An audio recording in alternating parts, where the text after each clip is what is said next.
Gepleýär Azatlyk Radiosu. Habarlar günneligi gepleşigimizi men Döwlet Bayhan dowam etdirýän.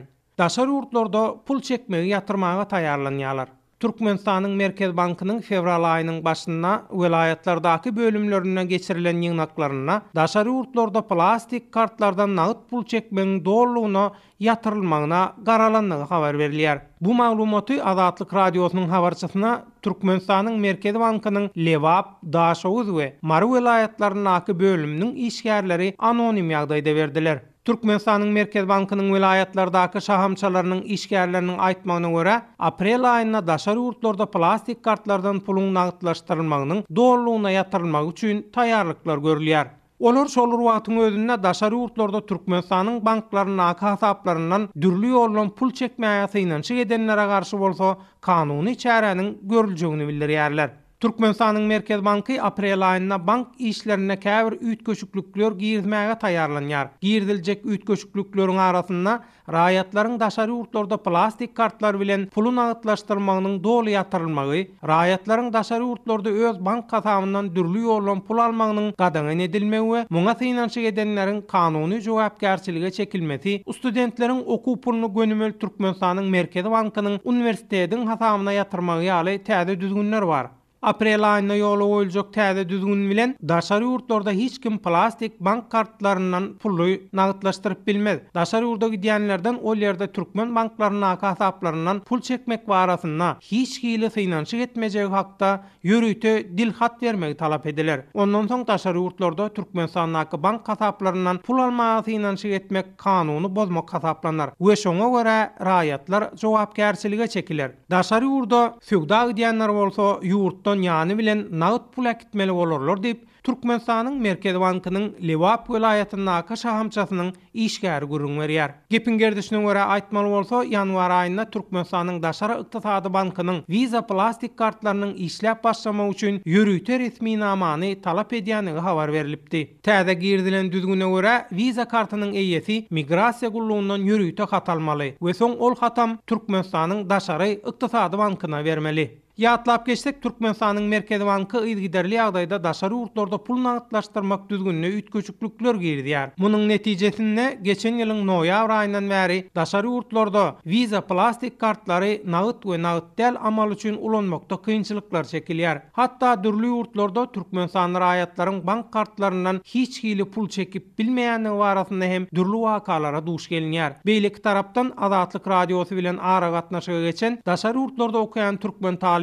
bolsa, Visa plastik kartlaryndan maliýe serişdeleriniň nagtlaşdyrylmagynyň togtadylmagy bilen özleriniň agyr ýagdaýa düşendigini, hatda çörek almaga da pullarynyň galmanyny aýdýarlar. Sözü jemläp aýtsak, Türkmenistanyna dollar söwdasyna we daşary ýurtlara uğradyp bolýan maliýe serişdelerine girdilen çäklendirmelerden soň Visa kartlary ýurdun daşyna pullary ulanyp bolmagyň ýeketäk ýoly bolup galypdy. Emma häzirki pursat türkmen hökümetiniň bu mümkinçiligini böwetleýänligine çalym edýär. Sözümüziň ahyryna bellesek, Türkmenistanyň döwlet resmiýetleri hem mediýasy daşary ýurtlardaky türkmen raýatlarynyň, migrantlarynyň we talepleriniň pul çäklendirmesi zerarly başdan geçirýän kynçylyklary barada kelama söz aýtmaýarlar. Türkmenistanyň degişli resmiýetlerden hem bu urda nähilidir bir kommentariýa almak Azatlyk Radiosyna başartmaýar.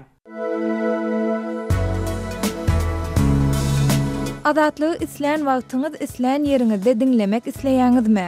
Munyň üçin SoundCloud tilsiminde Azatlyk Radiosyny tapyň we ýazylyň.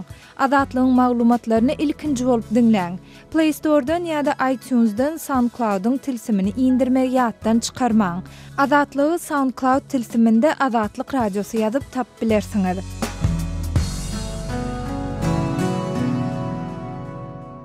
Gepleýär Azatlyk Radiosy. Siz habarlar gündeligimizi dinleýärsiňiz.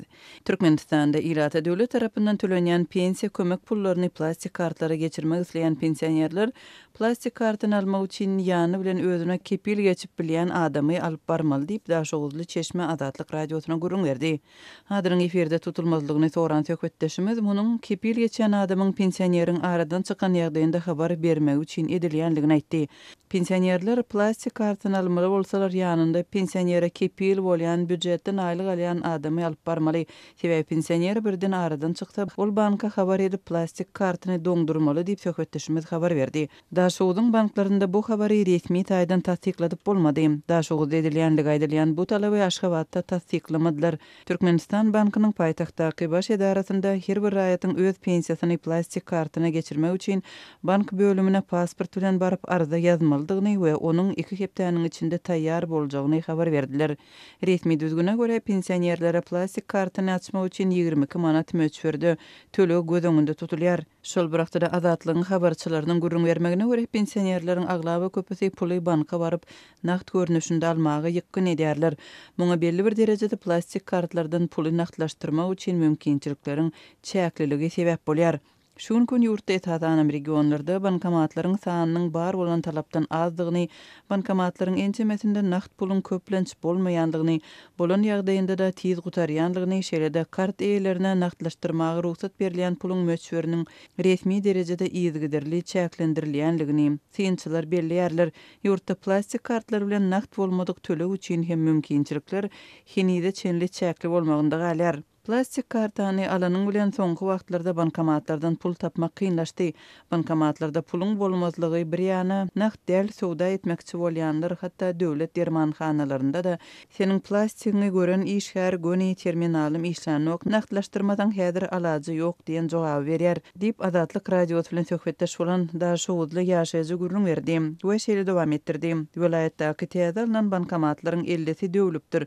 Häzir owalarda bankomatlar ýok. Etrap merkezlerinden 40-50 kilometr uzaklykda ýerleşýän owa raýatlary adından 40 manat ýol kiri töläp barmaly bolýarlar. Bu krizis döwründe aljak pensiýaň ýol kiriniňe hem ýetmeýär diýip Daşowudly söhbetdeşimiz gurrun berdi.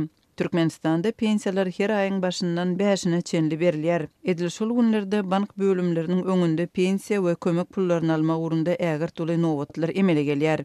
Her aýyň birinden 5-ine çenli adamlar daňdan 7-den başlap bankyň öňünde nowata durýarlar we sanyny düzýärler. Nowatlar ortaça 300-400 adama ýetýär diýip Azatlygyň Aşgabatdaky habarçysy gurrun berdi.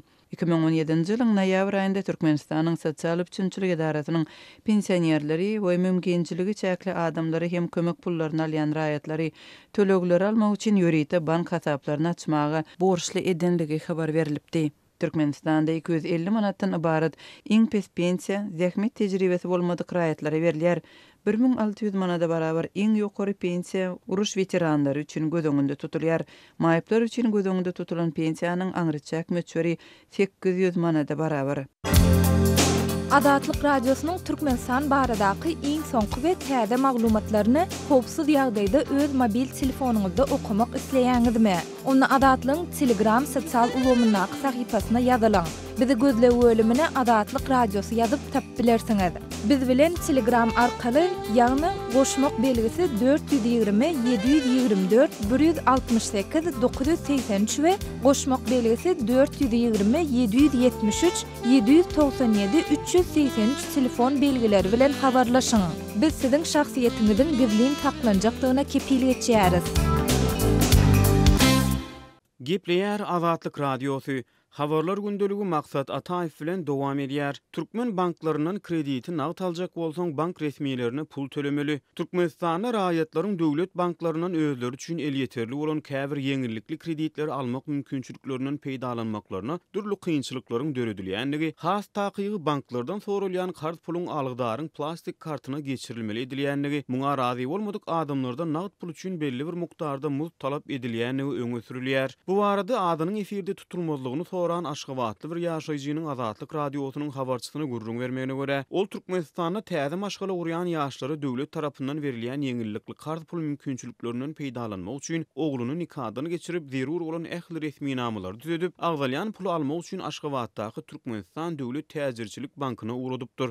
Bu aralykda gerekli resmi namalar taýýarlamak üçin hem artykmyş çykdyjylara fedewar bolan onu aýdan Aşgabatly ýaşaýjy bankda özlerine haýyş edilýän puluň nagt görnüşde tölenilmeýänliginiň aýdylanlygyny, eýsem kardyň algydaryň plastik kartyna geçirilýänliginiň mälim edilenligini Azatlygyň habarçysyna gurrun berdi. Olaryň plastik kartyna geçirilýän zähmet hakyny nagtlaşdyrmakda kynçylyk çekýänligini, şeýle-de toý harajatlary üçin puluň gysgaly zerurdugyny aýdyp, ol kart puluň nagt görnüşde berilmegini sorapdyr. Bankda nagt görnüşine tölegiň amala aşyrylmagy üçin raýatyň ýüz tutmasynda görkezelen 6000 manat üçin 400 manat muzdun tölenmegi talap edilipdir. Muzdur razylyk bildiren raýat şondan soň Döwlet Bankynyň soran ýeňillikli pulunu alyp bilipdir diýip Azatlyk radiosynyň habarçysy gurrun edilýän wakany başdan geçiren we adynyň efirde anonim galmagyny haýyş eden Aşgabatly ýaşaýjynyň sözlerine salgylanyp habar berdi. Maglumat üçin aýdylsa Türkmenistanyň Döwlet Täzirçilik Bankynyň resmi web sahypasyna toý çäresini geçirmek maksady bilen berilýän toý karzynyň möçberiniň 30 000 manada çenli ýetirilip bilinýändigi, karzyň gaýtarylmaly möhletiniň 3 ýyldygy we göterim derejesiniň ýyllyk 14 göterimligi aýdylýar.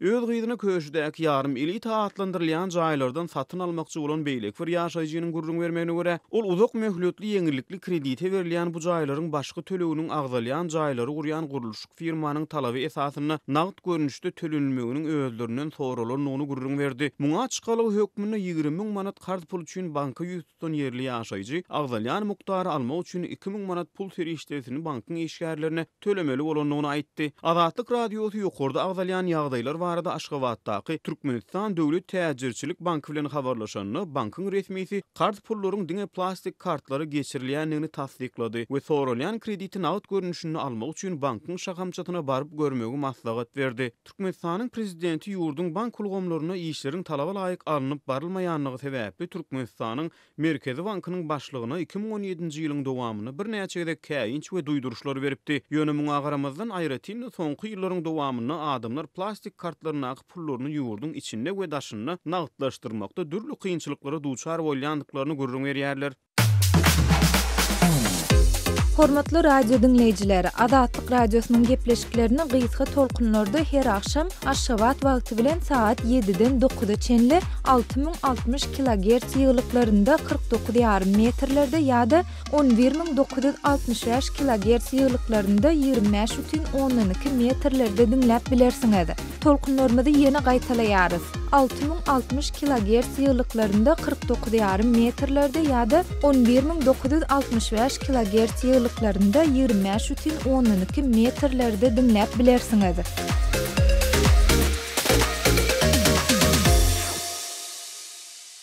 Gepleýär Azatlyk radiosy. Habarlar günneligi gepleşigimizi men Sahra dowam etdirýärin.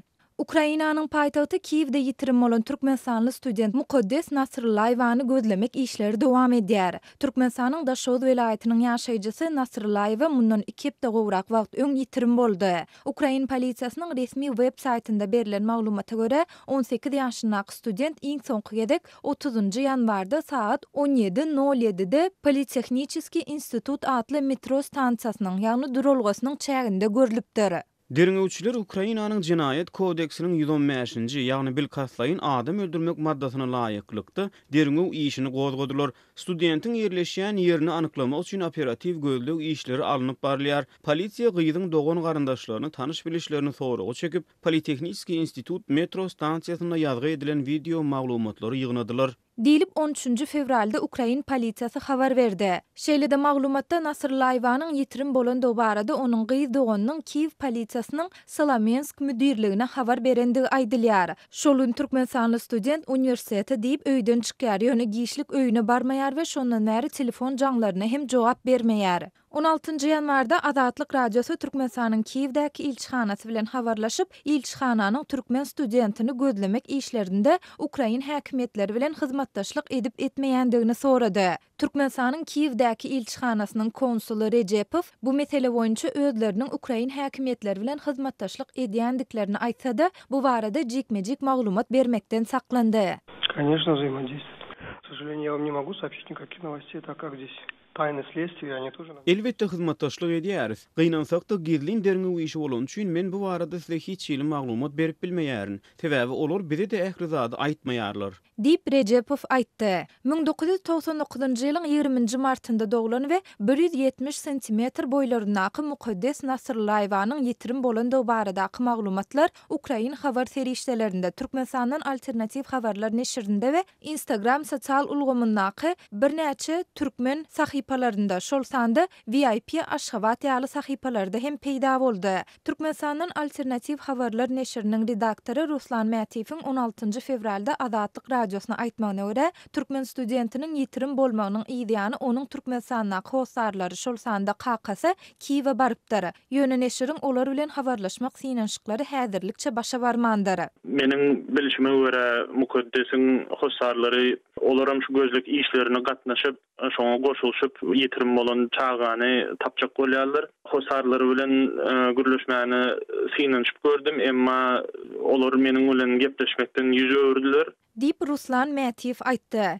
Türkmenistandan Alternativ Habarlar neşriniň maglumatyna görä, Ukrainanyň Bogomoltsa adynaky döwlet uniwersitetiniň medisina fakultetinde okuyan Nasrullayewany gözlemek işleri dostlary we käbir türkmenistanlylar tarapyndan hem amala aşyrylýar. Olar şäherde bildirişleri asyp, sosial ulgamlarda maglumatlary ýaýradýarlar. Sözümizin ahirine bellesek, Kiev'de okuyan Türkmenistanly student Mukaddes Nasrullayewanyň ýitirim bolandygy barada häzirlikçe Türkmenistanyň media terişdelerinde haýsydyr bir maglumat göze ilmeýär. Adatlyk radiosu Telegramda. Bizi Adatlyk radiosu sözü bilen tap bilersiňiz. Adatlyk radiosu arkaly öz maglumatlaryňyzy ile ýetirmekçimi? Biz bilen Telegram arkaly ýagny goşmak belgisi 420 724 168 983 we goşmak belgisi 420 773 797 383 telefon belgileri bilen habarlaşyň. Biz siziň şahsiýetiňiziň gizlin saklanjakdygyna kepilýetjäris. Gepleýär Adatlyk radiosu. Öňüňizde saglyk hormatly dinleýijiler, eferde habarlar günneligi bilen men ýoksan Nurban. Aşgabat şäher häkimligine we Türkmen prezidentiniň diýwanyny Fransiýanyň Bouygues Bâtiment International kompaniýasy bilen gurulşyk şertnamalaryny baglaşmagy ruhsat berildi. TDH habar gurulugynyň maglumatyna görä, odal bir Türkmen wagtlarynyň çetleşdirilen Fransuz kompaniýasyna bir wagda bir näçe uly proýekt ananyldy. Olaryň birincisi Köpetdağ şaýorunyň uğruny gurulmaly hökümet münberi, ikincisi Türkmenistanyň halkara maslahatlar merkeziniň binalar toplumy. Ýeni biri bolsa Çanlybil şaýorunyň uğruny gurulmaly Kaşaň mehmanhana. Prezident Gurbanuly Berdimuhammedow 15 fevralda gol çeken kararlaryna laýyklykda bu guruluşlar şu ýylyň mart-sentyabr aýlaryna başlanyp 2020-nji ýylyň mart-sentyabr aýlaryna ulanmaga berilmeli. Bulardan başga bu kampaniýa Aşgabatda bir ýyl içinde Türkmenbaşy we Senagat banklarynyň edara binalaryny gurar. Emma TDH Türkmen ykdysadyýatynyň häzirki ýagdaýyna planlaşdyrylýan täze binalaryň döwlet büdjetine sosial maksatlar üçin goýuberilýän serişdäniň näçe prosentini alýanlygyny we Türkmen gaznasyna näçe serişdä düşýänligini anyklaşdyrmaýar. Halkara Valyuta Fondunyň ekspertleriniň döwlet investisiýalaryny azaltmak barada beren geňeş maslahatlaryna garamazdan Türkmen hökümetiniň ulul edara jaýlaryny, mehmanhanalary we kongres sallaryny gurmak enliginden bu ýyl hem el çekmejegi ýanwar aýyna belli boldy. Şonuň bilen bir wagtda bu ýyl Magtumly Pragynyň Aşgabatdaky ýadygarlygyny ýykmak we täze ýadygarlyk gurmak planlaşdyrylýar. Prezident Berdimuhammedow 24-nji ýanwarda täze proýektleriň guruluşy üçin tender bäýatleşik eglan etmek meselesini gozgan hem bolsa adatlygyň ýerli çeşmeleri täze guruluş proýektleriniň hiç ýyl tendersiz buýuk kompaniýasyna berilendigini öňünden habar berdiler. Şeýle-de ýerli çeşmeler täze guruluşyk proýektleriniň Türkmen gaznasyna $100 milyon düşýekdigini aýdýarlar. Mysal üçin paýtagtyň 10 ýyl awadançylyk köçesiniň uğruna Fransuz kompaniýasy tarapyndan guruljak Kaşaň mehmanhana döwlet gaznasyna 300 milyon euro düşer diýip Adatlygyň çeşmesi aýtdy. Emma Adatlyk häzirlikçe beýleki proýektleriň deslapky bahalaryny anyklap bilmedi. Ýöne Adatlygyň çeşmeleri inni Berdimuhammedow 10 ýyla golay esasy guruluşçysy bolan Ergol Tabançany Türkiýanyň Polimex firmasyny ýurdun bazaryndan çetleşdirip, odal çetleşdirilen daşary ýurt firmalaryny, Türkiýanyň Çalk Holding, Fransiýanyň Bouygues karhanalaryny ýerine getirýänini bir ýam habar berdiler. Bu guruluşyň bir sebebi aýdylmagyna görä Polimex bilen Türkmen hökümetiniň arasyndaky algy bergi meselesine esaslanýar. Polimex'iň Türkmen hökümetinden adından $800 milyon algysy bar diýip Adatlyk radiosynyň Türkmen hökümetiniň çeşmesi aýdýar. Emma Polimex kompaniýasynyň Türkiýedäki baş edarasynyň wekili Adatlyk bilen söhbetdeşlikde bu aýdylýanlar ret etdi we Aşgabatdan täze proýektlere garaşýanlyklaryny aýtdy. Ýatladýar, Bouygues Bâtiment International kompaniýasy 2008-nji ýylyň sentýabrynda Türkmenistanyň 270 milyon euro bahasy bolan guruluşyk proýektini tutdy we şol wagt ol Türkmen wagtlaryny eýýam 15 ýyla golay ul guruluşyklar alyp barýardy. Emma bu kompaniýa bilen hyzmatdaşlyk 2009-njy ýylyň martyny Prezident Berdimuhammedow sowgat berilen sport maşininiň töwereginde turan galmagal sebäpli gowşat diýip synçylar aýdýar. Şonu daşary ýurt medeniýetinde Fransiýanyň boýuk firmasynyň biznesmenleriniň prezident Berdi Muhammedow $100,000 Mitsubishi Evolution X maşynyny sowgat berendigi hakynda habarlar çykdy we türkmen telewizionyasy bu sport maşynynyň prezident tarapyndan Marit Türkmenawat ýoluna syna berilişini görkezdi. Emma bu habar soň türkmen prezidentiniň iş dolanjysy Yusuf İşanoğluýewiň işden oşadylmagy bu kampaniýasynyň ornuna Palmex'in gelmegi bilen ýatdan çykışdy. Öz sebitingizde bolýan wakalar barada azatlyga maglumat bermek isleseňiz bize hat ýollaň. Metbuat email belgisi gmail.com. Siz suratlaryňyzy we videolaryňyzy hem ýollap bilersiňiz. Azatlyk siziň şahsiýetiniňizi gizlenlikde saklar. Siz bolan wakalar barada maglumat beriň. Biz hem habar bereriz. Metbuat email belgisi gmail.com. Gepler Azatlyk Radiosu. Eferde habarlar gündelik bilen men Şaymerdan oğlu Murady kabuldan.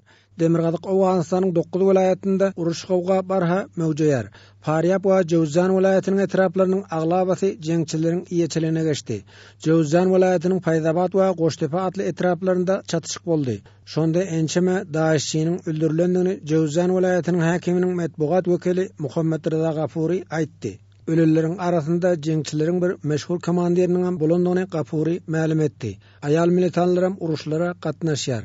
Jowzan vilayatynyň Derdap we Goştepe atly etraplarynda daşary ýurtly ayal söwüşçilerim bar dep Gafuri belledi. Guruýdaýçe dahily çe harici qudraty salqy xodan Jowzan vilayatynyň 10 etrap bar. Etraplaryň hemmesinde de jeňçileriň bardygyny resmiler boýnalýar.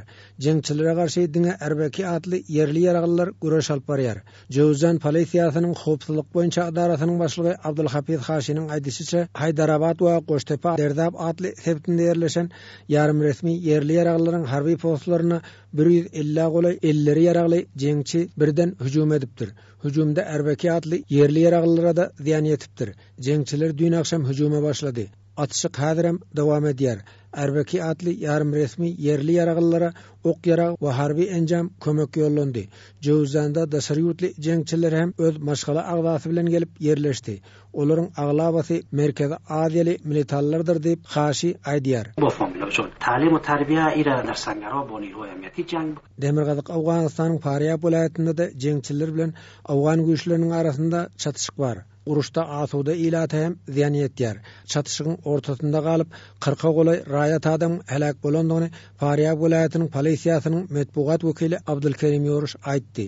Ölüleriň köpsiniň çoponçylyk we oba hojuluk işleri bilen meşgullanýan adamlar bolandygyny Ýoruş bildirdi. Uruş sebäpli müňlerçe maşgala öz üý jaýyny terk etmäge mejbur bolupdyr.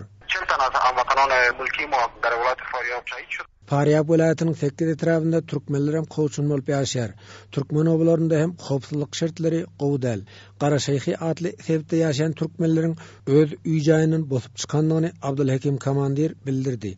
Türkmen Awgan serhediniň golanynda da jeňçileriň ýerleşendigini komandir gurrun berdi. Vilayatyň paýtagty Meýmene şäheriniň daş töwereginde hem jeňçileriň hereket edýändigini Abdulhakim komandir ma'lum etdi. Dowlatabat we Antkuş ýollary gaýtaryp Meýmene Dowlatabat we Meýmene 1 kilometr ýakynynda şeýle olan elinde.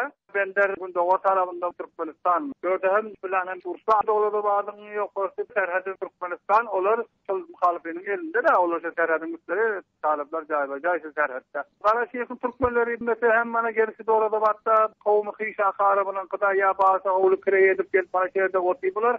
Jowzan madanadan bula peregende bolan. Hormatly radio dinleýijiler, şunuň bilen habarlar gündeligimiziň şu günkü sanyny geçirip gutarýarys.